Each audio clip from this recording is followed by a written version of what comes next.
እንዴት አላችሁ የተወደዳችሁ? የሚቀጥለው ክረምት ለአርሰናል በጣም ወሳኝ ክረምት ነው ብዙ ጊዜ እንደሚባለው።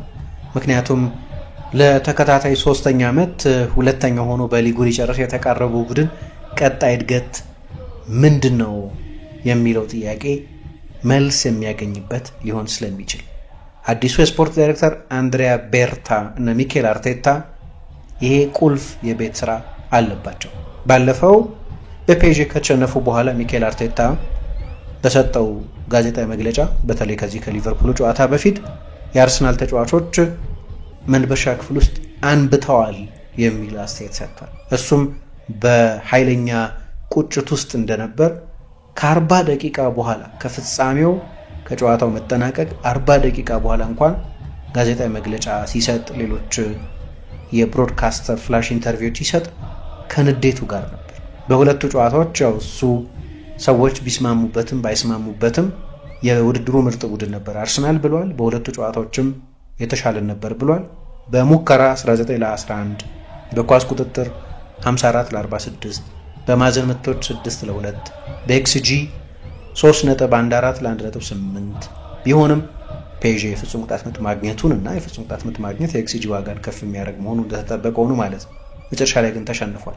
እሱ የሚለው በምሳሌ ከሊቨርፑል ጨዋታ አስቀድሞ ተረጋግተህ የተናገርከው ነገር ስታስተውል ግን የእውነት አርሰናል ከፔዤ የተሻለ ነበር ብለው ሲጠይቁት ምርጦቹን ስታቲስቲክሶች አይቻለሁ፣ ምርጦቹ ስታቶች አሉ አለ። በሚዲያ የማይገኙ ክለቦች ኦን የሚያደርጓቸው ስታቶች አሉ እንደማለት አይነት ግን ኤክስጂን ጠቅሷል። ኤክስጂ በእርግጥ ከእያንዳንዱ ካምፓኒ ጋር የተለያየ መጠነኛ የቁጥር ልዩነት ታገኛላችሁ፣ ግን ሚዲያውም የሚያገኘው የስታቲስቲክስ አይነት ነው። ክለቦች ረጅም ጊዜ ሲጠቀምበት ቆይተዋል። ይሄንን ከ10 ዓመት በላይ አሁን ሚዲያም ላይ እኛ ብዙ ጊዜ እንጠቀምበታለን። በጣም ጥሩ የአንድን ቡድን የማጥቃት ጥራት የመለኪያ ሜትሪክ ስለሆነ ክለቦች ይጠቀሙበታል፣ ሚዲያውም ይጠቀምበታል። ድሮ ይሄን ያህል ሙከራ ያደረገ አንድ ቡድን ይሄን ያህል ተሞከረበት የሚል የቶፕ ላይን ስታት የሚባሉትን እነሱን ነበር እንወስድ ነበር። ይሄኛው ግን አድቫንስድ ስታቲስቲክስ ይባላል። የሙከራው ጥራት ምን ያህል ነው የሚለውን የምንለይበት ነው። ለዛ ነው ኤክስጂን የምንጠቀመው። አንዴ ሊያሰለች እንደሚችል አስባለሁ። እግር ኳስን ወደሚቆጠር ነገር ብቻ የመውሰድ ኢንታንጂቢሊቲስ የማሳጣት ነገር ይኖረዋል። ግን ደግሞ መቼስ ቴክኖሎጂ ሲሙሌሽን ምን የሰጠን አንደኛው ጥቅም ጥራት ምን ያህል አንድ ቡድን 20 ሙከራ አድርጎ የኤክስጂ ዋጋው አንድም ላይሆን ይችላል። ምክንያቱም ሙከራዎቹ ከ50 ከ60 ሜትር በነሲብ በጭንቅ የተደረጉ ሊሆኑ ይችላሉ። አንዳንዶቹ ደግሞ ለመቆጠር ያላቸው እድል ወይ መጠበቅ ከፍ ያለ ጥራታቸው ከፍተኛ የሆኑ 5 ሙከራዎችን ያደርጋል። ግን ኤክስጂ ዋጋው 2 ሊሆን ይችላል። ለምሳሌ ከፍተኛ ነው ማለት ነው። የነዛ 5 የጎል እድሎች ጥራት የቁጥሩ መብዛት ብቻ አይደለም ዋናው ነገር። ለማንኛውም የኔ ቁም ነገር እሱ አይደለም፣ አርቴታ ጠቅሶታል በሚል ነው እንደው በእግረ መንገድ ወደዚህ የተንደረደርኩት። ከፔዤ እንሻል ነበር፣ ምክንያቱም በሁለቱ ጨዋታዎች አስደናቂ ከሳጥን ውጭ የተቆጠሩ የኢንዲቪጁዋል ክህሎትን ያሳዩ ጎሎችን ነው ሩይዝ፣ ደምቤሌ፣ ሀኪሚ ያስቆጠሩት። ዶናሩማ ደግሞ በሁለቱም ጨዋታ የፔዤ ምርጡ ተጫዋች ነበር። ለዚህ ነው አርሰናል የውድድሩ ምርጥ ቡድን በተለይ በዚህኛው ጨዋታ ምርጡ ቡድን ነበር ያልኩት። ተረጋግቼም ሳስበው እንደዚያ ነበር ነው ያለ።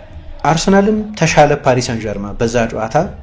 ግን ፓሪስ በሁለተኛው የውድድር ዘመን አጋማሽ እንደዚህ በተለይ በቻምፒየንስ ሊግ ድንቅ ለመሆኑ አሁን ለፍጻሜ ለመድረሱ በመንገዱም ሊቨርፑልን፣ አስቶን ቪላን፣ አርሰናልን እየጣለ ለማለፉ ቁልፍ የሆነ አንድ ዝውውር አለ። ባለፈው ጥር የተፈጸመ አንድ ዝውውር አርሰናል እንዲህ አይነት ዝውውር አድርጎ ቢሆን ኖሮ በፕሪሚየር ሊግ ወይ በቻምፒየንስ ሊግ የሚኖረው ዕጣ ፈንታ የተለየ ሊሆን በቻለ ነበር። እኔ ዝውውር ብዙ አድቮኬት አላደርግም ወይም ዝውውር ብቻ ነው መፍትሄው ብዬ አላምንም። ዝውውር አስፈላጊ ነው፣ ምንም ጥያቄ የለውም። ይሄኛው የአርሰናልን ቡድን ጡብ በጡብ ላይ በየዓመቱ እየተሻሻለ የመጣው ከዚህኛው የውድድር ዘመን በስተቀር ማለት ነው። በፕሪሚየር ሊግ በቻምፒየንስ ሊግ በጣም ተሻሽሏል። ከ16 ዓመት በኋላ ነው ለመጀመሪያ ጊዜ ቻምፒየንስ ሊግ ግማሽ ፍጻሜ የደረሰው። በፕሪሚየር ሊግ ግን የተለያዩ ምክንያቶች አሉ። ግን ቢያንስ እንደው በነጥብ እና በዋንጫ ፍክክር እንዳለፉት 2 ዓመታት አለመሆኑ ግልጽ ነው። አርቴታም ይሄንን ብሏል። ነገር ግን ይሄንን ዕጣ ፈንታ እንደ ክቪቻ ክቫራትስኬሊ አይነት ተጫዋች አስፈርሞስ ቢሆን ኖሮ ብላችሁ ጠይቁ። ፔዤ ይህንን ተጫዋች በጥር በ80 ሚሊዮን ዩሮ ነበር ያስፈረመው። በሁለቱም የአርሰናል ጨዋታዎች ላይ በጣም አስደናቂ ነበር። በቪላ ጨዋታ ላይ በጣም አስደናቂ ነበር። በሊቨርፑል ጨዋታም ላይ እንደዚሁ ግሩም ነበር። የዚህ ተጫዋች ዝውውር ትራንስፎርማቲቭ። ቪላ ላይ ጎል አስቆጥሯል። ከአርሰናል ጋር በተደረገው ጨዋታ የመጨረሻው እንኳን ስለ ዴምቤሌ የሰጠው እሱ ነው። በሁለቱም ጨዋታዎች በማጥቃት ይሁን በመከላከል ጠንክሮ በመስራት ይሁን በጎል እድሎች መፍጠር በሁሉ ረገድ አስደናቂ ነበር። ይሄ የዝውውር ውጤት ነው። አርሰናል 80 ሚሊዮን ዩሮ ከፍሎ በጥር ይህን ተጫዋች ማስፈረም ይችል ነበር ወይ የሚለው ሌላ ክርክር ነው። ግን የአንድ ተጫዋች ዝውውር አንድን ቡድን እንዴት በጥራት ከፍ እንደሚያደርገው ያሳያል። ዴምቤሌ በጣም እየተሻሻለ የመጣው ከክቪቻ ክቫራትስኬሊያ መፈረም በኋላ ነው። 2025 ከገባ በኋላ እኮ ነው 70% በዚህ ዓመት ወይም ከዛ በላይ የሚሆኑትን ጎሎቹን ያስቆጠረው። 33 ጎል ነው ምናምን ያስቆጠረው። ከ20 በላይ የሚሆኑትን ከክቫራትስኬሊያ መፈረም በኋላ ነው ያመጣው።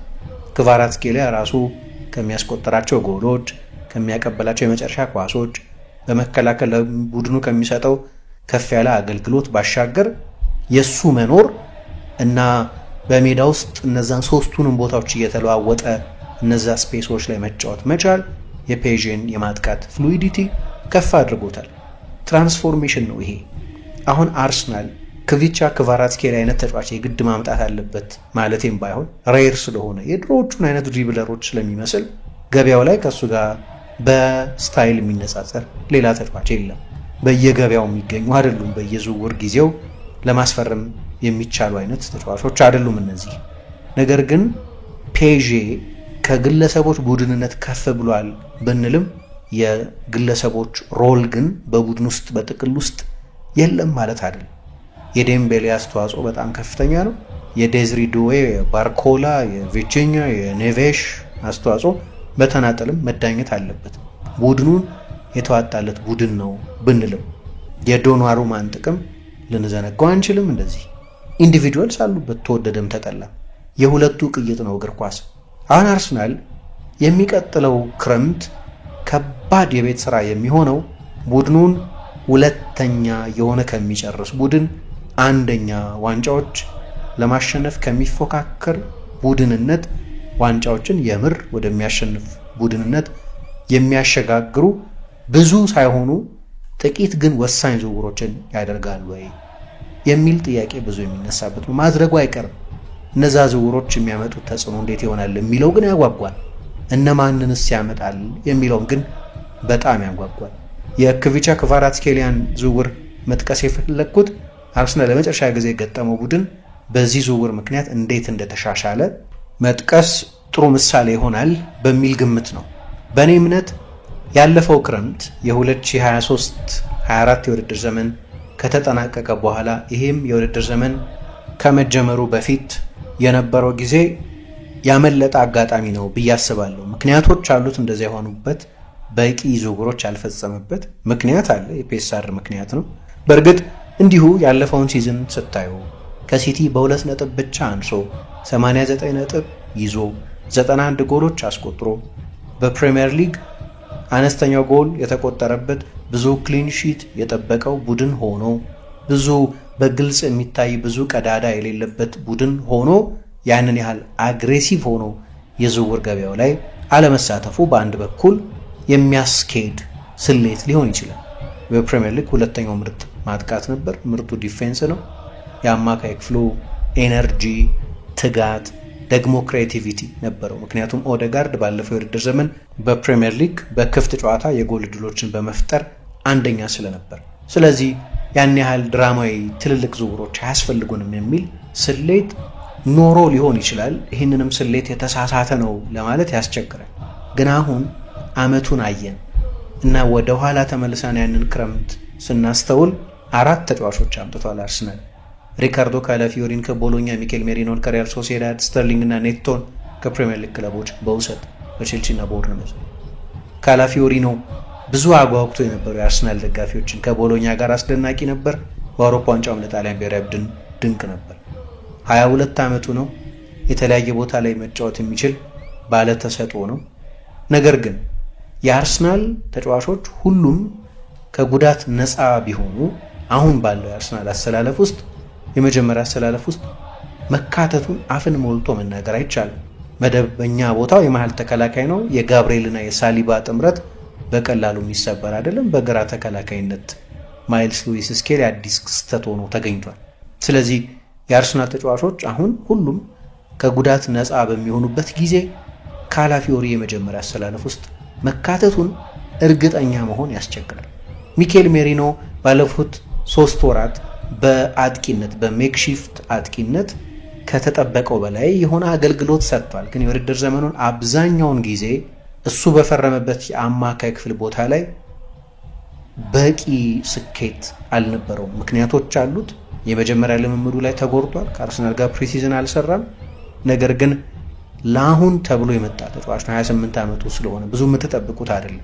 ቶሎ ሜዳ ውስጥ ጥቅም መስጠት ያለበት ተጫዋች፣ በጣም ጥሩ ተጫዋች መሆኑን አሳይቷል ባለፉት ጥቂት ወራት። ነገር ግን በመጀመሪያዎቹ 6-7 ወራት ላይ ያንን አላሳየም። ሁለቱ እንግዲህ በጋራ 70 ሚሊዮን ፓውንድ የወጣባቸው ተጫዋቾች ናቸው። አሁን ትልቁ ጥያቄ ያንን 70 ሚሊዮን ፓውንድ እነዚህ የመጀመሪያ አሰላለፍ ውስጥ ብዙ የማይገቡ ተጫዋቾችን ከማምጣት ይልቅ የተሻለ ጥራት ያላቸው የማጥቃት ተጫዋቾችን ለማምጣት ቢውል ይሻል ነበር ወይ? የካላፊዮሪ መምጣት አንገብጋቢ አልነበረም። አሁን የተሳሳተ ዝውውር ነው ያልኩ አይደለም። ለሚቀጥሉት ዓመታትም በጣም ጠቃሚ ተጫዋች ሊሆን ይችላል። ሜሪኖ ለሚቀጥሉት ጥቂት ዓመታት ትልቅ ጥቅም የሚሰጥ ተጫዋች ሊሆን ይችላል። ነገር ግን ያንን ገንዘብ ሌላ ቦታ ኢንቨስት ማድረግ ይቻል ነበር ወይ የሚለም አንድ ጥያቄ ሊነሳ ይችላል። እነዚህ የፈረሙትን ተጫዋቾች እንኳን ብንወስድ፣ ነገር ግን ክረምቱን እንደ ጥቅል ካየ ነው ባለፉት ዓመታት በእያንዳንዱ ክረምት አርሰናል በሚፈጽማቸው ዝውውሮች ጥራት ምክንያት ፕሮግሬሽን ነበረው፣ እድገት ነበረው። ጋብርኤል እና ቶማስ ፓርቴን በ2020 ማርቲን ኦደጋርድን እና ቤን ዋይትን በ2021 እንዲያውም በዛው ክረምት ራምስዴልም ጠቃሚ ተጫዋች ነበር እንደምታስታውሱት፣ እሱም የመጣበት ክረምት ነው። በ2022 ደግሞ ኦሌክሳንደር ዚንቼንኮን፣ ጋብርኤል ጄሱስን አምጥቷል። በ2023 100 ሚሊዮን ፓውንድ ከፍሎ ራይስን፣ ሃቨርትዝን፣ ቲምበርን፣ ራያን አስፈርሟል። በእነዚህ 4 ክረምቶች አርሰናል በስኳዱ ላይ በየክረምቱ በየአዲሱ ዓመት በየአዲሱ የውድድር ዘመን ጥንካሬ ሲጨምር፣ ኳሊቲ ሲጨምር ቆይቷል። 2024 ላይ ግን ቅድም ያነሳኋቸውን ዓመቱን ወደ ኋላ ተመልሰን ስናይ ቡድኑ ላይ ከፍ ያለ ጥራት ያልጨመሩ ተጫዋቾችን ነው ያመጣው። በተለይ ደግሞ አንዳንድ ካመጧቸው ተጫዋቾች ባሻገር እንግዲህ እንዳልኩት ስህተት ናቸው እነዚህ ዝውውሮች ሳይሆን በፕራዮሪቲ ግን ያንን ገንዘብ የበለጠ የማጥቃት ተጫዋች ላይ ማዋል ይቻል ነበር ወይ? የአርሰናል ትልቁ ጥያቄ የማጥቃት ተጫዋች ጥያቄ ስለሆነ በዛ ላይ ለምሳሌ ሰሞኑን በአንዳንድ እንግሊዝ ብዙሃን መገናኛዎች በኩል የቀድሞ የአርሰናል የስፖርት ዳይሬክተር ኤዱ ጋስፐር የአጥቂ አማካይ ማስፈረም ነበረብን ይል ነበር፣ አርቴታ ነው ሜሪኖን የመረጠው የሚሉ አንዳንድ ዘገባዎችን እንሰማለን። ኤሚል ስሚዝሮ እና ፋቢዮ ቪዬራ ከለቀቁ በኋላ ለስኳድ ዴብዝ ተብሎ የፈረመ ሌላ ተጫዋች የለም። ልክ የነሱ አይነት ክሬቲቪቲ ያለው ተጫዋች አርሰናል አልጨመረም። ኤታን ዋኔሪ ነው፣ ግን እሱ ደግሞ በእድሜው ለጋነት ምክንያት መቼስ በሁሉም ጨዋታ መፍትሄ አይሆንም። በፔዤ ጨዋታዎች ላይ ለምን በመቂ መጠን እንዳልተጠቀመበት ማየት ትችላላችሁ። ምክንያቱ የእድሜው ለጋነት መሆኑ ግልጽ ነው። ኦደጋርድ በተጎዳ ጊዜ እኮ ቡድን ውስጥ በቂ ተተኪ ባለመኖሩ ምክንያት አርሰናል የበለጠ ፎርፎርቱ የሚጫወት ዳይሬክት ፉትቦል የሚጫወት ቡድን ነበር ለመሆን የሞከረው። የስትራክቸር ለውጥ እንዲያደርግ ተገደደ። ምክንያቱም እዚያ ቦታ ላይ ሌላ ተጫዋች የለውም፣ የኦደጋርድ ታይፕ ተጫዋች የለውም። ስለዚህ ያለፈው ክረምት ላይ መጠነኛ የዝውውር የስሌት ስህተት ያለበት ይመስላል። ጋብርኤል ማርቲኔሊ አሁን ብዙ ወቀሳ ከሚቀርቡባቸው የአርሰናል ተጫዋቾች መካከል አንደኛው ነው። ለ2 ዓመት በበቂ ፍጥነት እያደገ አይደለም። ካደገም 2022-23 የውድድር ዘመን ላይ ነው እንግዲህ ጥሩ የተጫወተው። በጣም ድንቅ የውድድር ዘመን ነበር። 15 የሊግ ጎሎች ያስቆጠረበት የውድድር ዘመን። የተለያዩ ጀስቲፊኬሽኖች እየቀረቡ ለምሳሌ ባለፈው ሲዝን ከዣካ መልቀቅ ዚንቼንኮ እንደ ድሮ አለመሆኑን ተከትሎ ተጫዋቹ በሱ በኩል ያለው ትራያንግል ስለፈረሰ ነው እንደዚህ ሆኖ ምን እየተባለ የተለያዩ ምክንያቶች እየቀረቡ ጀስቲፊኬሽን ይቀርብ ነበር። ነገር ግን በግሉ በቂ እድገት ያሳየ አይመስለኝም። ለዚህ ነው የሚቀጥለው ክረምት ላይ ከማርቲኔሊ ጋር ለቦታ የሚፎካከር ከሱም የላቀ ጥራት ያለው ሳካ በቀኝ በኩል የሚሰጠውን አይነት ጥቅም የሚሰጥ ሌላ ተጫዋች ማምጣት አለበት አርሰናል የሚባለው። የኒኮ ዊሊያምስ ስም ሲጠቀስ እንሰማለን። ወሳኝ ክረምት ነው ይሄ። የፓሪሱ ሽንፈት ደግሞ በተለይ በተጋጣሚ ቡድን የፍጹም ቅጣት ምት ሳጥን ውስጥ ጥራት ያላቸው የጎል ዕድሎችን መፍጠር ብቻ በቂ እንዳልሆነ የሚያሳይ ነው። ይሄ የአርሰናል ቡድን በጣም ጠንካራ ታክቲካል አይደንቲቲ ያለው ነው። ሚኬል አርቴታ የሰራውን ስራ በፍጹም ማሳነስም አይገባም። የሱንም በዚህ በአርሰናል የሰራውን ስራ ዝቅ አድርጎ ማየት ከሱ በፊት የነበረውን የአርሰናልን ሁኔታ መዘንጋት ነው። የራሱ ድክመቶች አሉበት፣ ምንም ጥያቄ የለውም። በድክመቶቹና በመጠን መተቸቱ ተገቢ ነው ብዬ አስባለሁ። ነገር ግን አንዳንድ ጊዜ ምንድነው ኦቨርቦርድ የሚሄድ ነገሮቹን ለጥጦ የመመልከት ዝንባሌ አለ። ባለፈው ጥር አርሰናል አጥቂ ማስፈረም ነበረበት። ምክንያቱም የጄሱስ መጎዳትን የዝውውር ገበያው ከመዘጋቱ በፊት ነበር ያወቁት። ተጎድቷል ጄሱስ። ኦሊ ዋትኪንስን ለማስፈረም ሞከሩ። መጨረሻ አካባቢ ቪላ ጆን ዱራንን ከሸጠ በኋላ ዋትኪንስን ሊሸጥ አይችልም። የጄሱስ መጎዳት የታወቀው ድሮም የጉዳት ታሪክ ያለው ተጫዋች ነው። ወደ አርሰናል ከመጣበት ጊዜ ጀምሮ ደግሞ ብቃቱም ቢሆን ከመጎዳቱ በፊት በነበሩት የመጨረሻዎቹ ሳምንታት ጎሎች እያስቆጠረ የነበረም ቢሆን ቦታውን ሁሉ በሃቨርትዝ ተቀምጦ ነበር።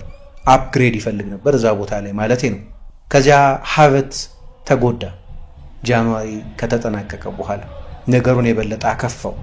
ግን የሳካ መጎዳት የታወቀው ገና የጃንዋሪ የዝውውር ገበያ እንኳ ሳይከፈት ነው። አሁን ፔዤ ክቫራትስኬሊያን ያስፈረመና እንደው ብቸኛው ምክንያት ባይሆንም ነገር ግን ከመጀመሪያ አሰላለፍ ውጪ የሚሆን ተጫዋች አይደለም። አሁን ከአውሮፓ በወቅታዊ ፎርም በምርጥ ደረጃ ላይ ካሉ ተጫዋቾች መካከል አንደኛው ነው። የእንደዚህ አይነት ትራንስፎርሜሽናል ዝውውሮችን ተጽዕኖ ታያላችሁ። አሁን ፔዤ 9 ቁጥር የለውም። እኔ የማጥቃት ተጫዋች ስል የግድ 9 ቁጥር እያልኩ አይደለም። ፔዤ 9 ቁጥር የለውም። ጎል አስቆጣሪዎች ግን አሉት። በቀደም ምን ሲል ነበር? ከአውሮፓ ምርጥ አጥቂዎች መካከል አንዱን ኪሊያን ምባፔን ካጣ በኋላ አይደለም እንዲህ አይነት ቡድን የገነባው። ልክ ነው። 40 ጎል የሚያስቆጠር ተጫዋች የለንም። እኔ ግን አንድ ተጫዋች ኖሮኝ ለብቻው 40 ጎል ከሚያስቆጠርልኝ ይልቅ 4፣ 5፣ 10 እና 12 ጎሎች የሚያስቆጥሩ ተጫዋቾች ቢኖሩልኝ እመርጣለሁ። ለጎል አንድ ተጫዋች ላይ ጥገኛ መሆን አልፈልግም ብሎ ነበር የተናገረው። አርሰናል የሉትም እንዲህ አይነትም ተጫዋቾች። ወይ አንድ እንደ ሃላንድ ወይ እንደ ምባፔ ወይ እንደ ሃሪ ኬን እንደ ሌቫንዶቭስኪ 30፣ 40፣ 50 ጎል የሚያስቆጥር ተጫዋችም የለውም። አሁን ባለው ሁኔታ ደግሞ ከ10 እስከ 15 ጎሎች የሚያስቆጥሩ 4፣ 5 ተጫዋቾችም በዚህ ዓመት አላየንም። በእርግጥ ያለፉት ጥቂት ዓመታት ይሄ ነበር። ለምሳሌ በ2022-23 የውድድር ዘመን 4፣ 5 ባለ ደብል ዲጂት ጎል አስቆጣሪዎች ነበሩት። ሳካ፣ ማርቲኔሊ፣ ጄሱስ፣ ኦዴጋርድ ሁሉ ይህንን አድርገዋል። ዣካ ሳይቀር 7-8 የሊግ ጎሎች አስቆጥሮላቸው ነበር በዚያ የውድድር ዘመን። እንዲህ አይነት የጎል ዲስትሪቢዩሽን ካለ ችግር የለም። ነገር ግን ያም በዚህ ዓመት አልተደገመም። በፕሪሚየር ሊግ 3 ጨዋታዎች እየቀሩት የአርሰናል ከፍተኛ ጎል አስቆጣሪ ከተጫወተ ወደ 3ኛ ወር እየተጠጋ ያለው ሃቨርትዝ ነው 9 ጎሎች ያሉት። በሁሉም ውድድርም የአርሰናል ከፍተኛ ጎል አስቆጣሪ ካይ ሃቨርትዝ ነው 3 ወር ከሜዳ ርቆ 15 ጎሎች ያሉት። ሁለተኛው ከፍተኛ ጎል አስቆጣሪ ሌላ ወደ 3 ወር ገደማ ከሜዳ ርቆ የቆየው ቡካዮ ሳካ ነው። 13 ጎሎች መሰሉኝ በሁሉም ውድድሮች። በቂ አይደለም ይሄ። ስለዚህ አርሰናል የማጥቃት ተጫዋች መግዛት አለበት ስንል ሜቢ የክቫራትስኬሊያ ታይፕ ተጫዋችም ሊሆን ይችላል። ከዛ የተቀረው የኮቺንግ ጉዳይ ይሆናል፣ የፍሉይዲቲ ጉዳይ። በእርግጥ ያለፈው ክረምት ላይ እንዳልኩት አርሰናል ለሌላ ፕሮግረስ የሚሆኑ ተጨማሪ ዝውውሮች 1 ወይ 2 ኳሊቲ ዝውውሮች ቢያደርግ ኖሮ ሲዝኑ ሊሻሻል ይችል ነበር። እንግዲህ ይሄ ከአርሰናል ቁጥጥር ውጭ የሆኑ ሌሎች በርካታ ነገሮች መፈጠራቸውን በማስተዋልም ጭምር ማለቴ ነው። ለምሳሌ ለነዛ ቀይ ካርዶች ልትዘጋጁባቸው አትችሉም። ለነዛ እንግዳ ቀይ ካርዶች ለትሮሳር የሲቲ ጨዋታ ቀይ ካርድ፣ ለዴክላን ራይስ የብራይተን ጨዋታ ቀይ ካርድ፣ ለእንደዚህ አይነቶቹ ውሳኔዎች መዘጋጀት መቼስ በጣም ያስቸግራል። በዚህ ዓመት በፕሪሚየር ሊግ በጉዳት አንደኛ ላደረጉት የጉዳቶች ጥርቅም መዘጋጀትም ያስቸግራል። ነገር ግን እነዚህ ጉዳቶች ከመኖራቸውን በፊት ኢቨን አርሰናል 91 ጎል ባስቆጠረበት ሲዝን የኛን የውድድር ዘመን የእያንዳንዱ ቡድን ቅድመ ሲዝን ቅኝት ብታዩ አርሰናል በተመለከተ አንድ ያነሳሁት ነጥብ ልክ ነው፣ 91 ጎል ብዙ ነው። ነገር ግን በአንዳንድ ዲሳይሲቭ ጨዋታዎች ላይ ጎል አላስቆጠረም። በ5 የፕሪሚየር ሊግ ጨዋታዎች በቻምፒየንስ ሊግ ከባየርን ጋር ሚዩኒክ ላይ፣ ከፖርቶ ጋር የፖርቶ ሜዳ ላይ ጎል አላስቆጠረም። ሌሎች አንደርላይንግ ስታቶችንም ብታዩ እነዛ ጎሎች በቁጥር 91 ከኢንቪንሲብል ሲዝን በላይ ብዙ ነው እንኳ ቢባል ግን ባለፈው ዓመት በዚህም ዓመት ላለመውረድ የተጫወቱት ቡድኖች በጣም ደካሞች ነበሩ። በተለይ አዳዲስ የመጡት እንደመጡ ተመልሰዋል። ሼፈልድ፣ ሳውሳምፕተን በዚህ ዓመት፣ አምና በርንሌ፣ ደግሞ በዚህ ዓመት ኤፕስዊች ወይም ሌስተር ደካሞች ስለሆኑ ከነዚህ ቡድኖች ጋር በአመቱ በሚደረጉት 6 ጨዋታዎች ብዙ ጎል ታስቆጥራላችሁ። አርሰናል ይህንን አድርጓል። ስለዚህ ያንን የ91 ጎሎች ቁጥር በመጠኑ በሌላ ፐርስፔክቲቭ ማየት ያስፈልጋል። ስለዚህ ጉዳት ከመኖሩም በፊት የማጥቃት ተጫዋቾች ጥራት መጨመር ነበረበት። ችግሩ ኢኮኖሚያዊ ነው። ለምሳሌ ባለፈው ክረምት አርሰናል ቅድም ባነሳኋቸው ተከታታይ ክረምቶች ብዙ ተጫዋቾች ሳይሸጥ በአንዳንዶቹም ሲዝኖች ቻምፒየንስ ሊግ ስላልተሳተፈ አምናና ዘንድሮ አይደል የተሳተፈው። ስለዚህ የቻምፒየንስ ሊግ ገንዘብም አያገኝ ስለነበር ብዙ ገንዘብ ያወጣ ነበር። ስለዚህ ያለፈው ክረምት ላይ አርሰናል ብቻ ሳይሆን ሊቨርፑል ተጫዋች አላስፈረመም፣ ሲቲ በበቂ መጠን ተጫዋች አላስፈረመም ከሳቪኞ በስተቀር። ሊቨርፑል ፌዴሪኮ ኪየሳን ብቻ ነው ያስፈረመው። እንደምታውቁት ሌሎቹም ትልልቅ ክለቦች በእንግሊዝ ያሉት ማለት ነው ብዙ ትልልቅ ዝውውሮች የፈጸሙበት አልነበረም። ዩናይትድ 160-170 ሚሊዮን አውጥቷል። ግን እንደምታውቁት ማንቸስተር ዩናይትድ በዚያው ክረምት የሸጣቸው ተጫዋቾች ነበሩ። እንደ ስኮት ማክቶሚኔ አይነቶቹን ተጫዋቾች ሌሎችም ተጫዋቾች ሸጧል። የገበያው ባህሪ ነው ወይም የፔሳር የፕሮፊት ኤንድ ሰስቴናቢሊቲ ምክንያት ክለቦች ፍሬን እንዲይዙ አድርጓቸዋል። ካልሆነ አንዳንዶቹ ክለቦች ስማርት በሆነ መንገድ ለምሳሌ አስቶን ቪላ ቢሆን ዱግላስ ሉዊዝን ምን ተጫዋቾች ከሸጠ በኋላ ነው አንዳንድ ተጫዋቾችን ያመጣ። አስቸጋሪ ክረምት እንደነበር እረዳለሁ። ለዚህ ነው አርሰናል እያንዳንዱን አሁን ያለፈው ክረምት የፈጸማቸውን ዝውውሮች ከመፈጸሙ አስቀድሞ ተጫዋቾች ይሸጥ የነበረው። ለዚህ ነው ለምሳሌ ካላፊዮሪ ከመፈረሙ በፊት የኤዲን ኬቲያ ወደ ፓላስ የሚደረገው ዝውውር መፈጸም የነበረበት፣ ወይ የሚካኤል ሜሪኖ ዝውውር ከተጓተተ በኋላ የተሳካው ኤሚል ስሚዝሮ ወደ ፉልሃም ከሄደ በኋላ ነው።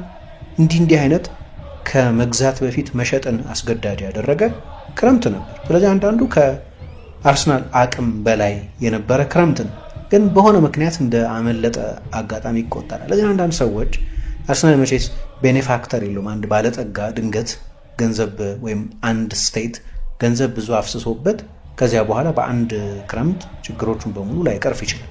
ለነገሩ ትልቅ ሪቢልድ አይፈልግም። አሁን 2-3 ቁልፍ ዝውውሮችን መፈጸም በቂ ነው። ምክንያቱም ለምሳሌ ከኋላ በጣም የተደራጀ በቁጥርም በጥራትም ብዙ አማራጮች ያሉት ቡድን ነው። ያው ሁለተኛ ግብ ጠባቂ ማስፈረም አለበት። ጆዋን ጋርሲያ የሚባለውን የስፓኞል ግብ ጠባቂ ሊያመጣ ነው የሚባለው ለዚህ ነው። አማካይ ቦታ ላይ ተጫዋች ማምጣት አለበት።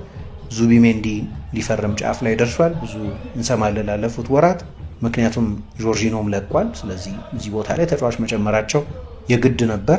ከዛ በስተቀር ግን ማጥቃቱ ነው ከፍ ያለ ኢንቨስትመንት የሚጠይቀው። ያለፈውን ክረምት እንረዳዋለን። አሁን በዚህ ክረምት ግን ምን ያደርጋሉ? አሁን ባለፈው ክረምት ላይ አርሰናል ገንዘብ ብዙ ስላላወጣ በዚህኛው ክረምት ትልልቅ 2-3 ዝውውሮች ሊፈጽም ይችላል የሚል ግምት አለ። በተለይ ቅድም ያነሳሁት የማርቲኔሊ ቦታ አፕግሬድ ይፈልጋል። ትሮሳር 1 ዓመት ኮንትራት ብቻ ነው የቀረው። ባለፈው ክረምትም በሳውዲ ክለቦች ይፈልግ ነበር። ከአርሰናል ጋር ያለው የኮንትራት የማራዘም ድርድርም ባለመስማማት ቢያንስ ለጊዜው ቆሟል። ይሄ የውድድር ዘመን ሲያበቃም ምናልባት ወደ ሳውዲ ሊሄድ ይችላል። ስለዚህ ከሱ የሚገኝ የተወሰነ ገንዘብ አለ። ነገር ግን እሱ ቢቆይም ተጨማሪ ጥራት ያለው ተጫዋች ግን እዚህ ቦታ ላይ ይፈልጋል አርሰናል። የኒኮ ዊሊያምስ ስም ይጠቀሳል። ችግሩ ኒኮ ዊሊያምስ ልክ አርሰናል የሚፈልገው ፔስ አለው። እኔ አሁን አርሰናል ሲጫወት ሳይ አንድ የሚጎልብኝ ነገር እንደው ከፔዤ ጋር በቅርብ ጊዜ ከተደረገው ጨዋታም ጋር አነጻጽረው ፍጥነት ነው። ማርቲኔሊ በአንዳች ምክንያት በበቂ መጠን ፍጥነቱን አይጠቀምም። ሳካ ፍጥነት አለው፣ ግን ከጀርባ የሚሮጥ ፈጣን የክንፍ ተጫዋች አድርጎ መውሰድ ያስቸግራል። ለእኔ የፕሌሜኪንግ ችሎታው የበለጠ ይጎላብኛል። ፔዤ ግን ዱዌ፣ ባርኮላ፣ ክቫራትስኬሊያ፣ ዴምቤሌ እነዚህ ሁሉ በጣም ፈጣን ተጫዋቾች ናቸው። ለምሳሌ ቡድኑ ከፊት ፔስ መጨመር ያለበት ይመስለኛል። የኒኮ ዊሊያምስ ስም በተደጋጋሚ መነሳቱ በጣም ምክንያታዊ የሚሆነው ለዚህ ነው። እሱ ባይሆን አንቷን ሴሜኞ ይባላል። አሁን በሁለቱ ዝውውሮች ላይ አንድ ፈተና አለ። የኒኮ ዊሊያምስ ዝውውር የውል ማፍረሻው የሚፈራ አይደለም። 50 ሚሊዮን ነው። ከተጫዋቹ ጥራት አንጻር የተጋነነ ገንዘብ አይደለም። ከአርሰናል የመክፈል አቅምም አንጻር ያንን ያህል የተጋነነ ገንዘብ አይደለም። ችግሩ ደሞዙ በጣም ከፍተኛ ነው ይላሉ። ለዚህ ነው የአንቷን ሴሜኞ ስም በአማራጭነት ብዙ ደግሞ የሚነሳው። ምን ያህል ይፈልጓል የሚለውን እርግጠኛ ሆኖ መናገር ያስቸግራል። ዝውውር ሲከፈት እናያለን። ግን ሴሜኞ አንደኛ የፕሪሚየር ሊግ ተጫዋች ነው። ሁለተኛ ቦርንመዝ ለዝውውሩ ከ50 ሚሊዮን ፓውንድ በላይ ሊጠይቅ ይችላል። ነገር ግን ደሞዙ አነስተኛ ይሆናል። የኒኮ ዊሊያምስ ዝውውርም ብዙ ተፎካካሪዎች ሊኖሩት ይችላሉ። ባለፈው ክረምት ባርሰሎና ጥብቅ ፈላጊው ነበር፣ ቼልሲ የሚፈልገው እንደነበር አስታውሳለሁ። ስለዚህ አንደኛው እዛ ቦታ ላይ ያለው ጥያቄ በኒኮ ዊሊያምስ ወይ በሴሜኞ ወይ በሌላ የክንፍ ተጫዋች ሊመለስ ይችላል። ሁለተኛውና ግልጽ የሆነው ቀዳዳ ያው የአጥቂ ጉዳይ ነው። ይሄም ረጅም ጊዜ 2-3-4 ዓመት ያነጋገረን። አርሰናል ፒየር ኤሜሪክ ኦባሚያንግን ከለቀቀ በኋላ ኦባሚያንግ እያለ ከነበረው እጅግ የተሻለ ቡድን ቢገነባም ነገር ግን የኦባሚያንግ አይነት ፊኒሸር ግን የለው። ጄሱስ ድሮም ቢሆን ጎል አስቆጣሪ አልነበረም። ሃቨርትዝ በድንገት ነው አጥቂ ሆነው እንጂ ለአማካይነት ነው የፈረመው። እነዚህ ናቸው እንግዲህ በመደበኛነት አጥቂ ሆነው የተጫወቱት። ሜሪኖም አማካይ ነው በቅርብ የሚጫወተው ተጫዋች። ስለዚህ 9 ቁጥር ሳያስፈርም ረጅም ጊዜ ሆኖታል። በጥብቅ ይፈለጋል የሚባለው ተጫዋች የቪክቶር ዮኬሬሽ ስም ነው። የስፖርቲንግ ሊዝበኑ ተጫዋች በተለይ የአርሰናል አዲሱ የስፖርት ዳይሬክተር አንድሪያ ቤርታ የዚህ ተጫዋች አድናቂ ናቸው ይባላል። ነገር ግን ባለፈውም ክረምት ኮስተር ብሎ አርሰናል በዝውውሩ ላይ ብዙ ባይገፋም ይህንን ተጫዋች ማምጣት ይፈልግ እንደነበር ብዙ ሲነገር ቆይቷል።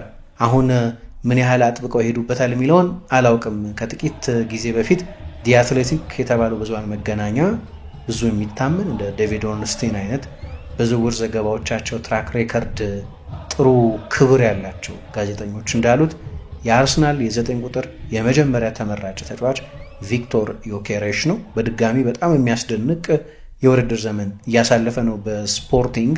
የተጫዋቹን የዝውውር ሂሳብን በተመለከተም ስፖርቲንግ አሁን 27 ዓመቱ ሊሆን ስለተቃረበ ይሄኛው ክረምት ነው ደህና ገንዘብ በዝውውር ሊያገኝ የሚችልበት ክረምት፣ ኦፕቲማል የማርኬት እድል ያላቸው አሁን ነው።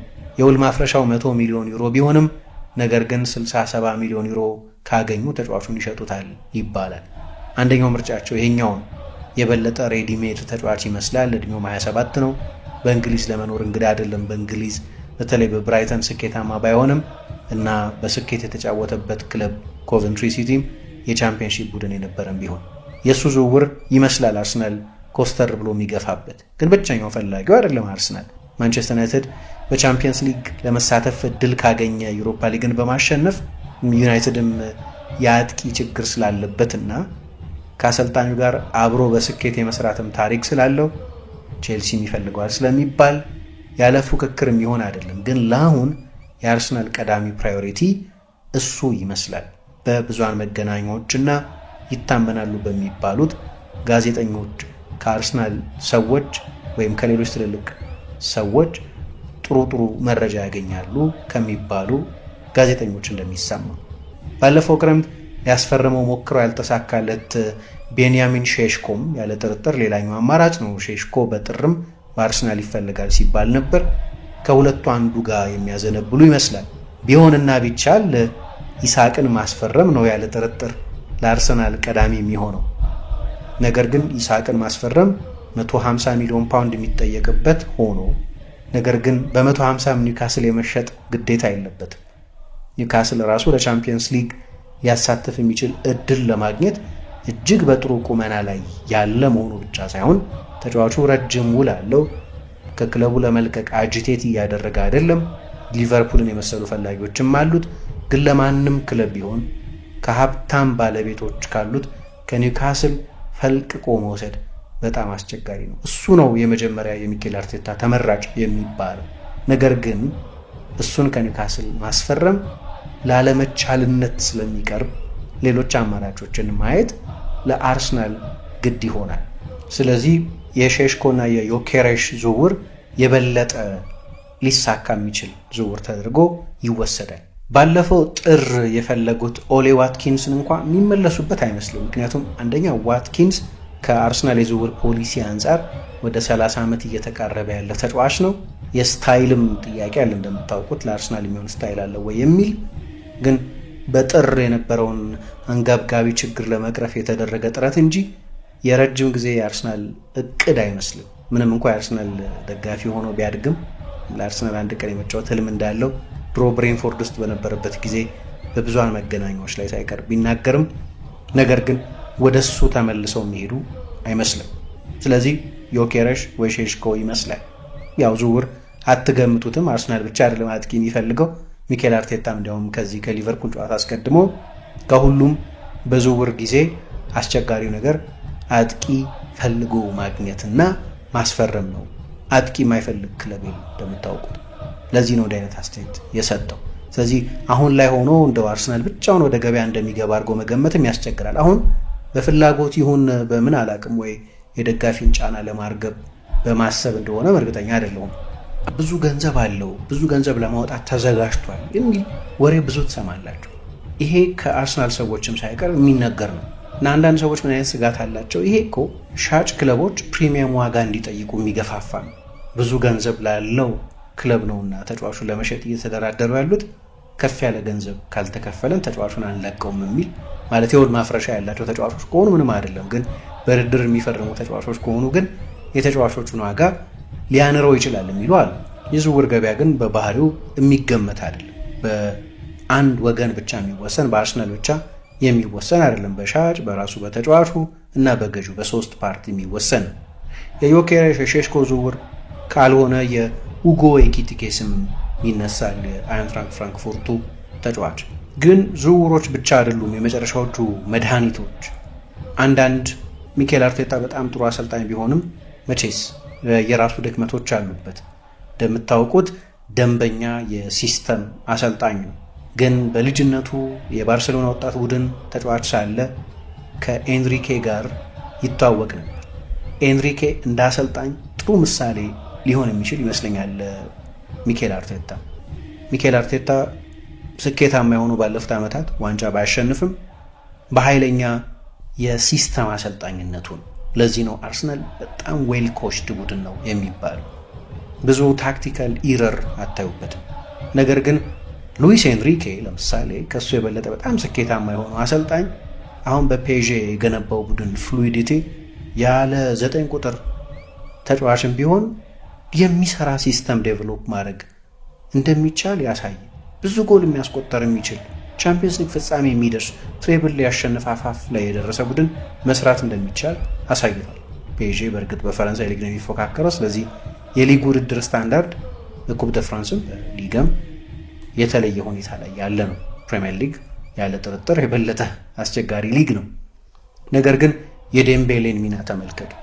በዚህ ቦታ አሁን ለባሎንዶር ሽልማት ሰፊ ድል አለው የሚባል ተጫዋች ነው። ክቫራትስኬሊያ ግራ ላይ ይጀምር እንጂ በጨዋታው የተለያዩ ምዕራፎች ላይ ከፊት ላሉት 3 ተጫዋቾች በሰጠው የእንቅስቃሴ ነፃነት ምክንያት የፔዤን ማጥቃት መገመት አትችሉ።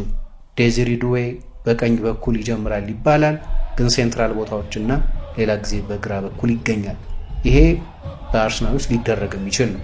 የሳካን ሙቭመንቶች የበለጠ ከፍ ማድረግ፣ ወደ ሴንትራል ቦታዎች ላይ እንዲመጣ ማድረግ ሊሆን ይችላል። ምክንያቱም የአርሰናል ምርጡ የማጥቃት ተጫዋች እሱ ስለሆነ የሆነ አይነት ነፃነት መስጠት ሊሆን ይችላል። ከፍ ያለ ሙቭመንት ከፊት ያለው ቡድን እንዲኖረው ማድረግ ሊሆን ይችላል። አርቴታ በእርግጥ አድርጎታል እኮ 2022-23 የውድድር ዘመን ላይ ሳካ ብቻ ነው ከቀኝ ብዙ የማይነሳው እንጂ በተለይ በማርቲኔሊና በጄሱስ መካከል ጄሱስ ወደ ዓለም ዋንጫው ሄዶ እስኪጎዳ ድረስ ኃይለኛ የፖዚሽናል ሮቴሽን በሁለቱ ተጫዋቾች መካከል ነበር። በእርግጥ አላደረገውም ማለት አይቻልም። ነገር ግን አሁን በድጋሚ በተሻለ ፍሉይዲቲ ይህንን ማድረግ ይችላል። የቡድኑ ስትራክቸር ሳይናጋ ማለት ነው። ለምን እንደሚጠነቀቅ እንረዳውና ነገር ግን እዛ ላይ አንድ መጨመር ያለበት የማጥቃት ቅመም አለ። አንዱ በዝውውር ሊሆን ይችላል፣ ሌላው ግን ቡድን ውስጥ ያሉ ተጫዋቾችን አሰልጣኙ በሚጠቀምበት መንገድ ሊሆን ይችላል። ግን እኔ ሌላ ክሬቲቭ አማካይም የሚፈልግ ይመስለኛል ቡድኑ። አንደኛ ባለፈው ክረምት የለቀቁትን ሁለት ተጫዋቾች በእርግጥ አንዱ ተመልሶ ሊመጣ የሚችል ነው። ፋቢዮ ቪዬራ በውሰት ስለሆነ የተሰጠው ምን ያህል መልሶ ማምጣት ይፈልጋሉ የሚለው አይታወቅም። ነገር ግን እሱና ኤሚል ስሚዝ ሮ ከለቀቁ በኋላ የቡድኑ ጥልቀት እኮ ሳስቷል። ኤታን ዋኔሪ አለ፣ ግን አሁንም ቢሆን ገና 17-18 ዓመቱ ስለሆነ አንድ ተጨማሪ የማጥቃት ተጫዋች መጨመር ሊያስፈልግ ይችላል። አንዳንድ ሰዎች ምን ይላሉ? ድሮ ቬንገር የአርሰናል አሰልጣኝ በነበሩበት ጊዜ የመጀመሪያው 10 ዓመት ላይ እነዛ ብዙ ዋንጫ የወሰደ ቡድኖችን በገነቡበት ጊዜ አንዳንዴ መረር ብለው ተጫዋች ለመሸጥ የሚገደዱባቸው ጊዜያት ነበሩ። ለምሳሌ የሆነ ጊዜ ፈልገውም ባይሆን ኒኮላ አኔልካ ሄደ። 23 ሚሊዮን ፓውንድ የዛሬ 25-26 ዓመት ተከፍሎበት ከዓለም ውድ ተጫዋቾች መካከል አንደኛው ነበር። ነገር ግን በዚያው ገንዘብ ነው ሌሎች ተጫዋቾችን ያመጡት። ኦንሪ፣ ሱከር፣ ካኑ ሌሎችንም ተጫዋቾች አመጡ። ከዚያ ሽያጭ በኋላ አርሰናል የደብል የኢንቪንሲብል ቡድን ደግሞ ገነባ። ግን በዚያ መካከል ማርክ ኦቨርማርስ እና ኢማኑኤል ፔቲም ለቀው ነበር። በእነሱ ሽያጭ የተገኘው ገንዘብ ነው እንደገና ሪኢንቨስት ተደርጎ ሮቤር ፒሬዝ፣ ሲልቫን ቪልቶርድ እና ሌሎችም ተጫዋቾች የመጡት። ስለዚህ የአርሰናል የፋይናንስ ሁኔታ እንደው ይህንን ሁሉ ዝውውር ማድረግ እንኳ ቢያስቸግር ምን ይላሉ አንዳንድ ሰዎች፣ እንደው ለአርሰናል ደጋፊዎች ለማሰብ ከባድ ቢሆንም ከስታሮቻቸው መካከል አንዱን ሸጠው ከዚያ በሱ ሽያጭ የሚገኘውን ገንዘብ ቡድኑን የበለጠ ለማጠናከር ቢጠቀሙበት የሚሉ ሰዎች አሉ። እንግዲህ ብዙ ገንዘብ ሊያወጡ የሚችሉት እንደ ሳሊባ፣ ሳካ አይነት ተጫዋቾች ናቸው። እነሱን ማጣትን የአርሰናል ደጋፊዎች ሊያስቡት የሚችሉ አይመስለኝም። ግን ያኔም ቢሆን አኔልካን ማጣት የሚታሰብ አልነበረም። ኦቨርማርስ ከፕሪሚየር ሊግ ምርጥ የክንፍ ተጫዋቾች መካከል፣ ፐቲ ከፕሪሚየር ሊግ ምርጥ የአማካይ ተጫዋቾች መካከል ነበሩ። ግን በእነዚያ ሽያጭ በኋላ የተቆጨ የአርሰናል ደጋፊ የለም። ምክንያቱም ቡድኑን እንደገና ሪቢልድ ማድረግ ስለተቻለ። በቅርብ ጊዜ ጥሩ ምሳሌ ሊቨርፑል ሊሆን ይችላል። ፌሊፔ ኮቺኞን ሸጡ። ያኔ ሊቨርፑል ስታር እሱ ነበር። ግን ከዚያ በኋላ ዋንጫዎች የሚያሸንፍ አስደናቂ ቡድን ገነቡ። ይህ አንድ ስልት ሊሆን ይችላል። በተለይ ከዚህ ከባላንሲንግ ደ ቡክ ጋር የፒኤስአር ጉዳይ ምን ስላለ ማለት ነው። እሱ እንደ አንድ ኦፕሽን ሰጀስት ሲደረግ አልፎ አልፎ እንሰማለን። ነገር ግን እናንተ የትኞቹ ቦታዎች በአንገብጋቢ መሟላት አለባቸው ትላላችሁ? በየትኞቹ ውስጥ ተጫዋቾች የበለጠ አርሰናል በተለይ የማጥቃት ችግር የክሬቲቪቲም ችግር የሚቀረፍ ይመስላችኋል? ያው ኮቺንጉ ላይ ያሉ ሌሎች ጥያቄዎች አሉ። ሚኬል አርቴታ ለኮንትሮል፣ ለጨዋታ ቁጥጥር፣ ለጥንቃቄ በሚሰጠው ትኩረት ምክንያት ማጥቃቱ ተበድሏል የሚል ከተጫዋቾቹ ፕሮፋይል ባሻገር ኮቺንግንም በተመለከተ ትንሽ ሉዝ መሆን አለበት። ልክ ነው። ለምሳሌ ባርሰሎና ብዙ ሪስክ ይወስዳል፣ ግን ሪዋርዱ ከፍተኛ ነው። ካጣው ያገኘው ይበልጣል። ባርሰሎና እንደ ባርሰሎና መሆን የራሱ አደጋ አለው፣ ግን ደግሞ በጣም ኃይለኛ የማጥቃት ቡድን ነው። ወደ 160 የሚጠጋ ጎል ያስቆጠረ ቡድን ነው። ቻምፒየንስ ሊግ ፋይናል ሊደርስ አፋፍ ላይ ነበር። በማንኛውም በሌላ ሁኔታ ቻምፒየንስ ሊግ ፋይናል ሊያልፍ ይችል ነበር። ግን ያ ጨዋታ ላይ እንግዲህ ያን ሶመርን አይታችሁታል። 30 ሰከንድ እስኪቀረው ድረስ ፋይናሊስት ነበር ባርሰሎና። የኖካውት ጨዋታ እንደዚህ ነው፣ በቅጽበት መልኩ ይለወጣል። ግን በሲዝኑ በሙሉ መቼስ እንደ ባርሰሎና አዝናኝ ደግሞ እንደዚህም ቡድን ውጤታማ ቡድን ሆኖ ነው እስካሁን ድረስ የቆየው። ግን ብዙ ሪስኮች አሉት። ግን ቡድን የሚገነባበት አይዲዮሎጂ የተለያየ እንደሆነ ያሳያቸዋል። የተወሰነ ስትራክቸሩን ሉዝ በማድረግም ሊሆን ይችላል። ያ ቡድን ሲስተም ላይ ያለውን ጥገኝነት በመቀነስ የበለጠ የማጥቃት ፍሪደም ለተጫዋቾቹ በመስጠት ፍሉይዲቲን፣ የፖዚሽን ሮቴሽንን ምን በማበረታታትም ሊሆን ይችላል። ሁሉም ነገር በገበያ ላይ አይደለም ያለው። አሁን በሊቨርፑል በኩል አምና 3ኛ ነበር፣ ዘንድሮ የፕሪሚየር ሊግ ሻምፒዮን ሆነ። በዝውውር ገበያ አይደለም ነገሩ የተፈታው። መጠነኛ የአፕሮች ለውጥ በማድረግ ነው ቡድኑን ሻምፒዮን ማድረግ የተቻለው። ይሄም ኢግኖር ሊደረግ የሚችል ችላ የሚባል ነጥብ አይደለም። ግን ዝውውር ግድ ነው። የትኞቹን ተጫዋቾች የአርሰናል ደጋፊዎች የምታደምጡ የአርሰናል ደጋፊዎች ትመርጣላችሁ? በየትኛው ቦታ የሚለውን ብትነግሩን ወዳያለሁ። በጣም አመሰግናለሁ።